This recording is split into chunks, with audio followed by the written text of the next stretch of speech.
शुभ सकाळ आज हूँ 1 अक्टोबर मंगलवार। चलतु जानिबा देश विदेशर 20टी बड़ खबर। जदि ए पर्यंत आपण वीडियो को लाइक करना वीडियो को लाइक करी चैनल को सब्सक्राइब कर दियंतु। आजिर प्रथम खबर आसीगला सहारा इंडिया पेमेंट रिफंड लिस्ट।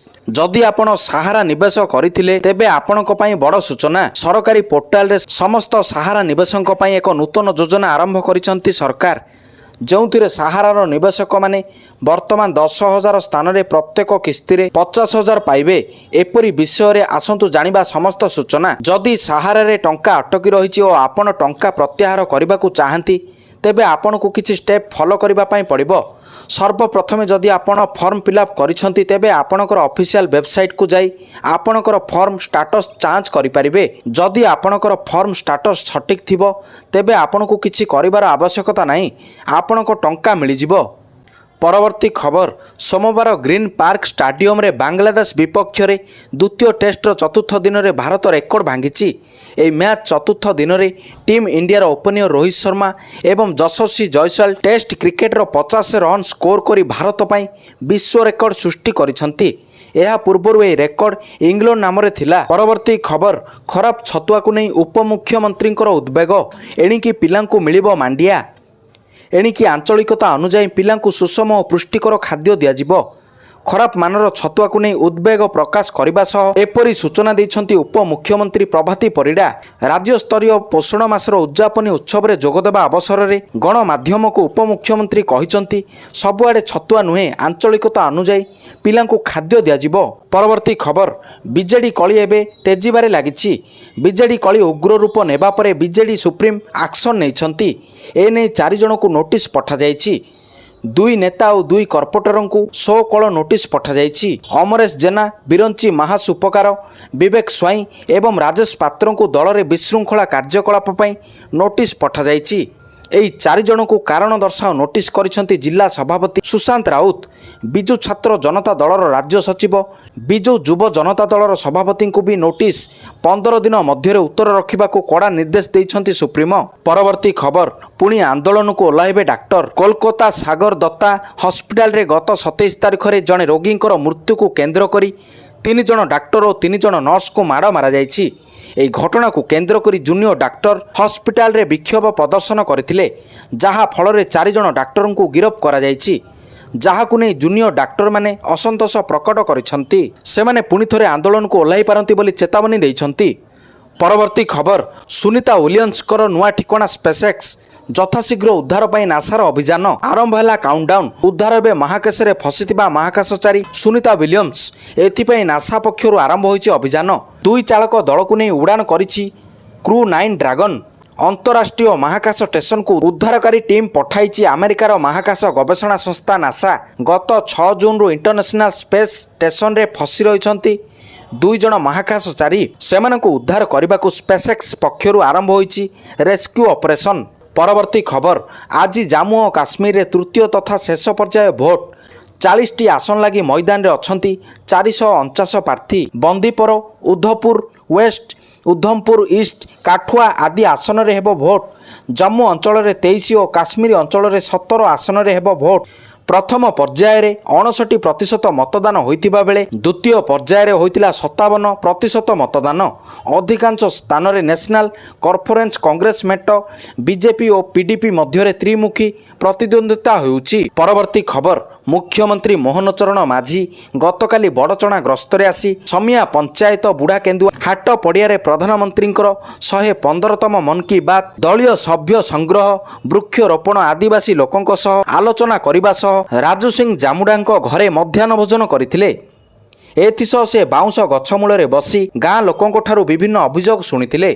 छतिया ठारू बड़चणा विधायक अमर कुमार नायकों नेतृत्व में बाइक शोभायात्रा दलीय कर्मी माने मुख्यमंत्री को बुढ़ा केन्दुआ पर्यंत पाछटी नहीं। बुढ़ा केन्दुआ ठारे आयोजित कार्यक्रम में मुख्यमंत्री समेत जाजपुर सांसद रवींद्र नारायण बेहेरा, मंत्री प्रदीप बड़ सामंत, बड़चणा विधायक अमर कुमार नायक, धर्मशाला विधायक हिमांशु साहू, जिला बीजेपी सभापति गौतम राय, बिंझारपुर बीजेपी नेत्री बबिता मल्लिक, वीर बीजेपी नेता उमेश जेना प्रमुख प्रधानमंत्री मन की बात कार्यक्रम को शुणिथिले। ଏଠାରେ କାର୍ଯ୍ୟକ୍ରମ ଶେଷ ପରେ ମୁଖ୍ୟମନ୍ତ୍ରୀ ବୃକ୍ଷରୋପଣ କରିଥିଲେ। ପରବର୍ତ୍ତୀ ଖବର, ଅସୁସ୍ଥ ଖଡ୍ଗେ, କଥା ହେଲେ ମୋଦି। ଜମ୍ମୁ ଓ କାଶ୍ମୀର ନିର୍ବାଚନୀ ରାଲିରେ କଂଗ୍ରେସ ଅଧ୍ୟକ୍ଷ ମଲ୍ଲିକାର୍ଜୁନ ଖଡ୍ଗେ ଅସୁସ୍ଥ ହେବା ଘଟଣା ଫୋନ୍ କରି ସ୍ୱାସ୍ଥ୍ୟ ଅବସ୍ଥା ବୁଝିଲେ ପ୍ରଧାନମନ୍ତ୍ରୀ ମୋଦି। ରବିବାର ଜମ୍ମୁ କାଶ୍ମୀର କଠୁଆ ଜିଲ୍ଲାର ଜସ୍ରୋତା ଅଞ୍ଚଳରେ ଏକ ରାଲିକୁ ସମ୍ବୋଧିତ କରିବା ବେଳେ ଖଡ୍ଗେ ଅସୁସ୍ଥ ହୋଇପଡ଼ିଥିଲେ। ପ୍ରଧାନମନ୍ତ୍ରୀ ନରେନ୍ଦ୍ର ମୋଦି ଫୋନ୍ କରି ସ୍ୱାସ୍ଥ୍ୟ ଅବସ୍ଥା ବୁଝିଲେ। ପରବର୍ତ୍ତୀ ଖବର, ମୁଖ୍ୟମନ୍ତ୍ରୀଙ୍କର ଝାଡ଼ଖଣ୍ଡ 2 ଦିନିଆ ଗସ୍ତ। ମୁଖ୍ୟମନ୍ତ୍ରୀ ଝାଡ଼ଖଣ୍ଡରେ ପହଞ୍ଚିବା ପରେ ପଶ୍ଚିମ ସିଂହଭୂମିର ଜଗନ୍ନାଥପୁର ଯିବାର କାର୍ଯ୍ୟକ୍ରମ ରହିଛି। ସେଠାରେ ନିର୍ବାଚନ ପୂର୍ବରୁ ଆୟୋଜିତ ହେଉଥିବା ଏକ ରାଲିରେ ଯୋଗଦେବେ ମୁଖ୍ୟମନ୍ତ୍ରୀ ମୋହନ ଚରଣ ମାଝୀ। ସେହିପରି ଆଜି ମୁଖ୍ୟମନ୍ତ୍ରୀ ଝାଡ଼ଖଣ୍ଡର ଚାଇବାସର କୋଲ୍ହାନ ଯାଇ ସେଠାରେ ବିଜେପିର ପରିବର୍ତ୍ତନ ଯାତ୍ରାରେ ସାମିଲ ହେବେ। ଝାଡ଼ଖଣ୍ଡର ପଶ୍ଚିମ ସିଂହଭୂମ ଓ ଚାଇବାସର କୋଲ୍ହାନରେ ବହୁ ସଂଖ୍ୟକ ଓଡ଼ିଆ ଭାଷାଭାଷୀ ଲୋକେ ବାସ କରନ୍ତି। ସେଠାରେ ମୁଖ୍ୟମନ୍ତ୍ରୀ ମୋହନ ମାଝୀ ଆଗାମୀ ନିର୍ବାଚନ ପ୍ରଚାର କରିବାର କାର୍ଯ୍ୟକ୍ରମ ରହିଛି। ପରବର୍ତ୍ତୀ ଖବର, ଗ୍ରାହକ ପାଇଁ ଆସିଲା ଖୁସି ଖବର, କମିଲା ସୁନା ଦର। ସୁନା କିଣିବାର ଆଜି ଅଛି ସୁବର୍ଣ୍ଣ ସୁଯୋଗ। କିଣିବା ପୂର୍ବରୁ ନଜର ପକାନ୍ତୁ ଓଡ଼ିଶା ସମେତ ପ୍ରମୁଖ ସହରଗୁଡ଼ିକରେ କେତେ ରହିଛି ଆଜିର ଦର। ଭାରତୀୟ ବଜାରରେ 22 କ୍ୟାରେଟ୍ ସୁନାର ଦର 10 ଗ୍ରାମ ପ୍ରତି 70,800 ଟଙ୍କା ହୋଇଥିବା ବେଳେ 24 କ୍ୟାରେଟ୍ ସୁନା ଗ୍ରାମ ପିଛା 77,240 ଟଙ୍କା ରହିଛି। ସେହିପରି ଓଡ଼ିଶାର ରାଜଧାନୀ ଭୁବନେଶ୍ୱରରେ 22 କ୍ୟାରେଟ୍ ସୁନାର ଦର 70,800 ଟଙ୍କାରେ ପହଞ୍ଚିଥିବା ବେଳେ 24 କ୍ୟାରେଟ୍ ସୁନାର ଦର 77,240 ହୋଇଛି।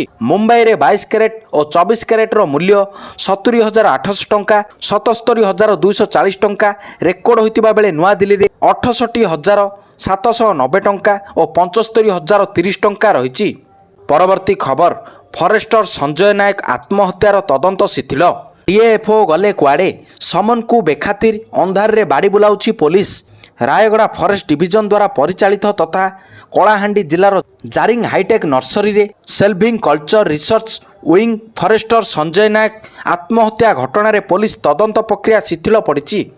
ପୋଲିସ ଡାଳେ ଡାଳେ ଗଲେ ପତ୍ରେ ପତ୍ରେ ଯାଉଛନ୍ତି ବିଭାଗୀୟ ଡିଏଫ୍ଓ ତଥା ରିସର୍ଚ୍ଚ ୱିଙ୍ଗ ଅଧିକାରୀ ଦେବେନ୍ଦ୍ର ବେହେରା। ଫରେଷ୍ଟରଙ୍କର ଆତ୍ମହତ୍ୟା ପରେ ତାଙ୍କୁ ସୁଇସାଇଡ୍ ନୋଟ୍, ବନ ବିଭାଗ ହେଉଥିବା କୋଟି କୋଟି ଟଙ୍କାର ପିସି କାରବାର ପଦାକୁ ଆସିଥିଲା। ଏହାପରେ ବିବାଦକୁ ଆସିଥିଲେ ଡିଏଫ୍ଓ। ଇତିମଧ୍ୟରେ ତାଙ୍କୁ ଦୁଇ ଥର ସମନ କରାଯିବା ସତ୍ତ୍ୱେ ସେ ଏହାକୁ ବେଖାତିର କରି ଭବାନୀପାଟଣା ସ୍ଥିତ ଏସ୍ପିଙ୍କ କାର୍ଯ୍ୟାଳୟକୁ ଆସୁନାହାନ୍ତି। ତାଙ୍କର ଫୋନ୍ ସୁଇଚ୍ ଅଫ୍ ଥିବାବେଳେ ତାଙ୍କର କୌଣସି ପତ୍ତା ମଧ୍ୟ ମିଳୁନାହିଁ। ପରବର୍ତ୍ତୀ ଖବର, ଘରକୁ ଯାଇ ଇକେୱାଇସିର ଯାଞ୍ଚ କରାହେବ।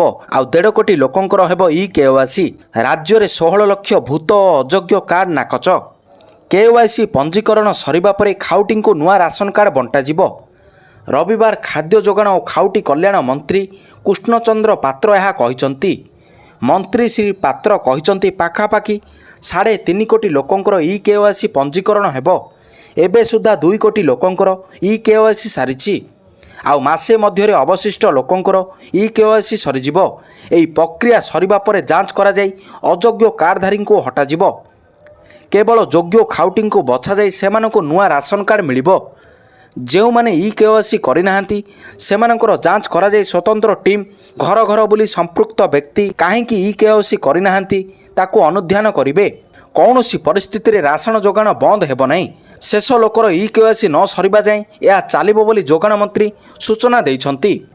ପରବର୍ତ୍ତୀ ଖବର, ଲବଣଗିରି ମନ୍ଦିର ପ୍ରତିଷ୍ଠାରେ ଯୋଗଦେବେ ରାଷ୍ଟ୍ରପତି ଦ୍ରୌପଦୀ ମୁର୍ମୁ। ଲବଣଗିରି ମନ୍ଦିର ପ୍ରତିଷ୍ଠା ହେବାକୁ ଯାଉଛି। ଏଥିଲାଗି ଡିସେମ୍ବର 12ରେ ଉଦ୍ଘାଟନ କାର୍ଯ୍ୟକ୍ରମ ଅନୁଷ୍ଠିତ ହେବ। ଏହି କାର୍ଯ୍ୟକ୍ରମରେ ଯୋଗଦେବେ ରାଷ୍ଟ୍ରପତି। ଐତିହାସିକ ଲବଣଗିରି ପାହାଡ଼ ଶୀର୍ଷରେ ନୂତନ ଭାବରେ ନିର୍ମିତ ଶ୍ରୀ ଜଗନ୍ନାଥ ମନ୍ଦିର, ଶିବ ମନ୍ଦିର, ହନୁମାନ ମନ୍ଦିର ଏବଂ ଉଦ୍ୟାନର ଉଦ୍ଘାଟନ କରିବେ ରାଷ୍ଟ୍ରପତି ଦ୍ରୌପଦୀ ମୁର୍ମୁ। ଭୁବନେଶ୍ୱର ନିକଟସ୍ଥ କପିଳ ପ୍ରସାଦ ଜଟଣୀ ରାସ୍ତା ପ୍ରଧାନ ସାହି ପଞ୍ଚଗାଁ ଜାମୁକୋଳି ନିକଟରେ ଐତିହାସିକ ଲବଣଗିରି ପାହାଡ଼ ରହିଛି। ପାହାଡ଼ ଉପରେ ଲବଣଗିରି ଟ୍ରଷ୍ଟ ବୋର୍ଡ ପକ୍ଷରୁ ଶ୍ରୀ ଜଗନ୍ନାଥ ମନ୍ଦିର, ଶିବ ମନ୍ଦିର, ହନୁମାନ ମନ୍ଦିର ଓ ଉଦ୍ୟାନ ନିର୍ମାଣ କରାଯାଇଛି। ଡିସେମ୍ବର 11 ଓ 12 2 ଦିନ ସେଠାରେ ହୋମଯଜ୍ଞ ଅନୁଷ୍ଠିତ ହେବ। ପୂର୍ଣ୍ଣ ଆହୁତି ସମାରୋହରେ କେଦାରନାଥ, ବଦ୍ରିନାଥ, ସୋମନାଥ ଏବଂ ତିରୁପତିରୁ ବିଦ୍ୱାନ ପଣ୍ଡିତ ଏବଂ ସାଧୁସନ୍ଥ ଯୋଗଦେବାର କାର୍ଯ୍ୟକ୍ରମ ମଧ୍ୟ ରହିଛି। ସେହିପରି ରାଷ୍ଟ୍ରପତିଙ୍କ ସହ ଏହି କାର୍ଯ୍ୟରେ ସମ୍ମାନିତ ଅତିଥି ଭାବରେ ପୁରୀ ରାଜା ଗଜପତି ମହାରାଜ ଦିବ୍ୟ ସିଂ ଦେବ, ସ୍ୱାମୀ ଶ୍ରୀ ନୀଳକଣ୍ଠାନନ୍ଦ ସରସ୍ୱତୀ ମହାରାଜ, ରାଜ୍ୟପାଳ ରଘୁବର ଦାସ, ମୁଖ୍ୟମନ୍ତ୍ରୀ ମୋହନ ଚରଣ ମାଝୀ, ବିରୋଧୀ ଦଳର ନେତା ନବୀନ ପଟ୍ଟନାୟକ, ଆଇନ ମନ୍ତ୍ରୀ ପୃଥ୍ୱୀରାଜ ହରିଚନ୍ଦନ, କଂଗ୍ରେସର ନେତା ଡକ୍ଟର ଅଜୟ କୁମାର ଏବଂ ଡକ୍ଟର ତିରୁପତି ପାଣିଗ୍ରାହୀ ପ୍ରମୁଖ ଯୋଗଦେବାର କାର୍ଯ୍ୟକ୍ରମ ରହିଛି। ପରବର୍ତ୍ତୀ ଖବର, ଅଗ୍ନିବୀର ନେଇ ଗୃହମନ୍ତ୍ରୀଙ୍କର ବଡ଼ ବୟାନ, ମିଳିବ ପେନ୍ସନ୍ ଚାକିରି। ଅଗ୍ନିପଥ ହେଉଛି ସେନାକୁ ଯୁବ ରଖିବା ପାଇଁ ଏକ କାର୍ଯ୍ୟକ୍ରମ। ବିଜେପି ପ୍ରତିଶ୍ରୁତି ଦେଇଛି ଯେ ପ୍ରତ୍ୟେକ ଅଗ୍ନିବୀରଙ୍କୁ ଭାରତ ସରକାର ଏବଂ ହରିୟାଣା ସରକାର ପେନ୍ସନ୍ ଚାକିରି ଦେବେ। ଅଗ୍ନିବୀର ଭାବରେ ଆସୁଥିବା ଯବାନ ନିଜ ସହ 30 ଲକ୍ଷ ଟଙ୍କାର ଏଫ୍ଡି ଆଣିବେ। ସେମାନେ ସିଆର୍ପିଏଫ୍, ବିଏସ୍ଏଫ୍, ଆଇଟିବିପି ଏବଂ ହରିୟାଣା ସରକାରଙ୍କର ସ୍ଥାୟୀ ଚାକିରି ପାଇବେ। ଅମିତ ଶାହା ରବିବାର ହରିୟାଣାର ବାଦଶାହପୁର, ନାଙ୍ଗଲ ଚୌଧୁରୀ ଏବଂ ଇନ୍ଦ୍ରି ବିଧାନସଭା ନିର୍ବାଚନ ମଣ୍ଡଳୀରେ ନିର୍ବାଚନ ରାଲିକୁ ସମ୍ବୋଧିତ କରିଛନ୍ତି। ବାଦଶାହପୁରରେ ଧରକା ଗାଁରେ ସେ କହିଛନ୍ତି, ହରିୟାଣା ହେଉଛି ବୀରଙ୍କର ଭୂମି। ସେନାର ପ୍ରତି 10ମ ସୈନିକ ଏହି ଭୂମିରୁ ଆସୁଛନ୍ତି।